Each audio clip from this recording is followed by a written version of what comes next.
Halo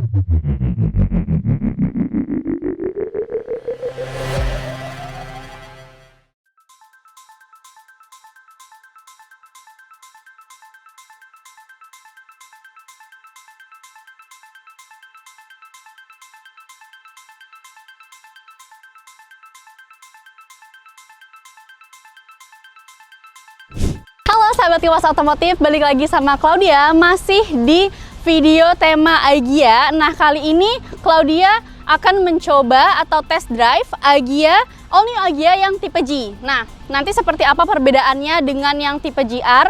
Waktu itu juga yang tipe G sudah kita pernah bahas bagian eksteriornya. Kali ini kita akan bahas bagian interior dan test drive-nya untuk yang tipe G. Nah, jadi teman-teman jangan kemana-mana, saksikan terus video ini sampai habis. Jangan lupa untuk like, comment, share, and subscribe channel Kompas Otomotif. Nyalain lonceng notifikasinya supaya kalian gak ketinggalan sama konten-konten di video ini.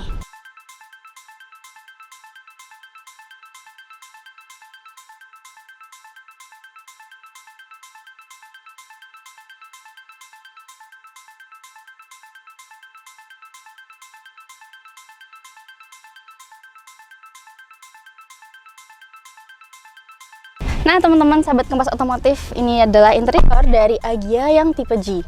Nah ini kalau kita lihat bagian dashboardnya itu kelihatan beda banget sama yang GR ataupun yang tipe sebelumnya. Nah kalau misalnya untuk head unitnya ini juga dia beda sama yang GR. Kalau yang ini lebih kecil, yang GR dia lebih besar. Nah kalau kita masuk ke bagian sininya, ini speedometernya masih analog.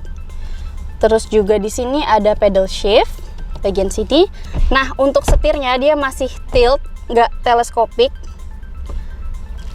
Untuk tombol-tombolnya masih standar. Untuk bagian tombolnya cuma ada di sebelah kiri, yang di sebelah kanan itu nggak ada, kalau di GR ada. Nah untuk bagian joknya ini cukup enak, empuk dan nyaman. Bahannya dari kain dan ada motif semacam garis-garisnya gitu, semacam ada motif garis-garisnya. Terus juga ini adalah bagian dari konsolnya. Ini transmisinya, terus juga di sini itu ada cup holder. Nah, bedanya kalau di GR itu kan di sini dia charging ya untuk ngecas. Kalau di sini adalah cup holder. Nah, itu dia plus minusnya dari mobil ini. Jadi mungkin kalian bisa nilai sendiri ya, kalian lebih butuh fast charging atau cup holder di mobil. Jadi kalau di sini USB charging portnya di atas sini. Jadi agak ribet ya kalau kabelnya ke sini gitu kalau ini di sini. Nah, terus juga ini kaca spion biasa juga. Ini bagian atasnya, headroomnya lumayan cukup luas dan nggak terlalu sempit untuk orang yang mungkin lebih tinggi daripada Claudia. Claudia ini tingginya 155 cm, jadi masih cukup luas. Terus juga warnanya ini beige ya. Kalau yang di GR warnanya hitam. Nah, di bagian sini ada dashcamnya, cuman dashcamnya ini option ya, jadi bisa ada bisa enggak gitu. Nah ini untuk AC-nya juga masih tombol sama kayak di Rise. Terus juga untuk bagian depannya sih overall masih nggak terlalu banyak yang signifikan banget perubahannya. Kita coba lihat yang bagian belakangnya yuk.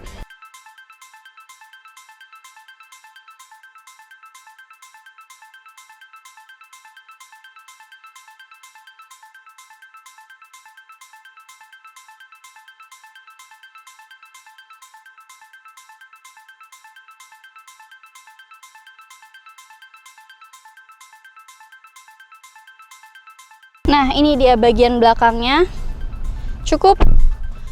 Kalau kita langsung duduk nih ke bagian belakang ini enak. Kalau kita bahas dari langsung kenyamanan dari duduknya, di sini ada headrest, bisa di atas bawahin juga. Terus juga untuk legroomnya lumayan luas, headroomnya juga luas. Nah tapi di sini nggak ada untuk armrestnya atau biasanya cup holder, nggak ada. Jadi ini nyambung, 3-seaternya nyambung.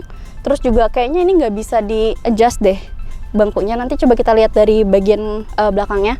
Nah untuk di bagian belakangnya ini karpetnya juga biasa ada emboss Agya. Terus juga ini cup holder di bagian sini, cup holdernya di bagian pintu juga ada.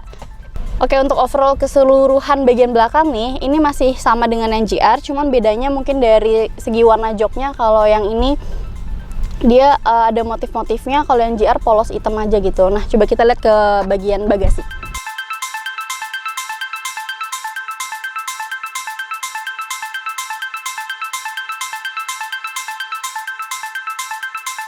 Nah bagasinya nih tombol, tapi manual ya, jadi masih dipencet. Nah, bagian bagasinya ini gak terlalu besar, gak terlalu kecil juga ya. Kalau misalkan mau naruh koper ya 1 koper lah muat. Terus ini kalau dibuka ada ban serep. Ban serepnya velgnya kaleng. Nah, jadi sebenarnya kalau misalkan itu biasanya toolkit mobil kan di bagasi ya. Nah, tapi kalau yang ini cuman ban serep doang nih yang di bagasi. Toolkitnya dia ada di bawah jok depan. Jadi di belakang cuman pure ban serep aja. Terus juga ini, tadi ini buat nge-adjust bangkunya di sebelah sini. Di ujung kiri atau kanan, dua-duanya dipencet. Nah, ini bisa kita kedepanin langsung tiga-tiganya. Nah, kalau dikedepanin ini dia nggak rata ya, jadi kalau misalkan mau bawa-bawa barang apa itu jadi agak kurang gimana gitu ya, karena ininya ada legokannya gitu, jadi mungkin agak makan tempat ya, tapi nggak apa-apa lah ya, nggak terlalu penting juga bagian itu. Jadi overall bagian belakang juga sama-sama kayak yang GR. Mumpung kita masih di bagian luar nih, kita bahas eksterior dikit kali ya. Nah, yang tipe G ini udah ditambahin body kit di beberapa bagian mobil. Nah, ini ada di belakang sini body kitnya.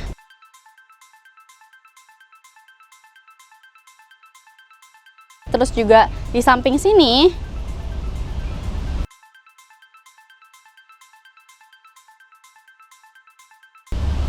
sama di depan. Nah, ini dia di depan sini. Nah, itu mungkin penambahannya. Kalau yang lainnya waktu itu kita kan sudah pernah bahas bagian eksteriornya. Jadi mungkin di tipe J ini hanya ada penambahan body kit aja. Nah, daripada kelamaan, kita langsung aja test drive mobil Toyota All New Agya ini yang tipe G. Langsung kita test drive. Teman-teman sahabat Kupas Otomotif, kita akan langsung test drive mobil Toyota All New Agya tapi ini yang tipe G ya. Nah, Claudia akan test drive singkat di beberapa medan atau kondisi yang mungkin biasa kita temui saat berkendara. Claudia mencoba akselerasi mobil ini, namun karena lokasi test drive yang terbatas, jadi tidak bisa merasakan secara maksimal. Namun untuk Agya tipe G ini menurut Claudia tarikan gasnya cukup responsif dan lebih baik dibandingkan Agya versi sebelumnya. Tenaganya terasa mengisi dari putaran bawah, tapi saat ke RPM tinggi, perpindahan transmisinya terasa tertahan. Tidak begitu agresif dari tipe GR. Claudia juga mencoba mengendarai secara zigzag, dan handling untuk Agya tipe G ini, secara umum mobil ini cukup controllable, namun untuk bermanuver tidak sebaik yang tipe GR. Ini saat mencoba hill start assist, dan mobil ini tidak mundur pada saat ditanjakan, jadi cukup relevan untuk digunakan dalam kondisi stop and go. Sekarang Claudia akan mencoba di jalanan rusak. Diakui guncangan mobil ini cukup terasa ya, tetapi suspensinya lebih empuk, sehingga masih terbilang nyaman. Tidak butuh koreksi berlebih pada kemudi.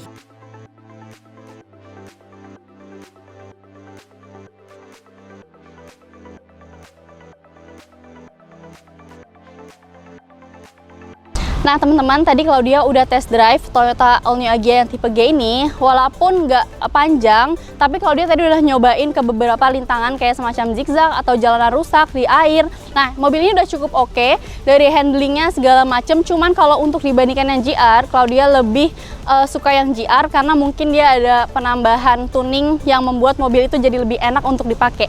Nah, jadi gimana teman-teman, kalau misalkan teman-teman suka sama video ini, jangan lupa kalian klik like, comment, share, and subscribe. Nyalakan lonceng notifikasinya supaya kalian gak ketinggalan sama konten-konten di channel Kupas Otomotif. Sampai ketemu di video-video yang selanjutnya. Bye!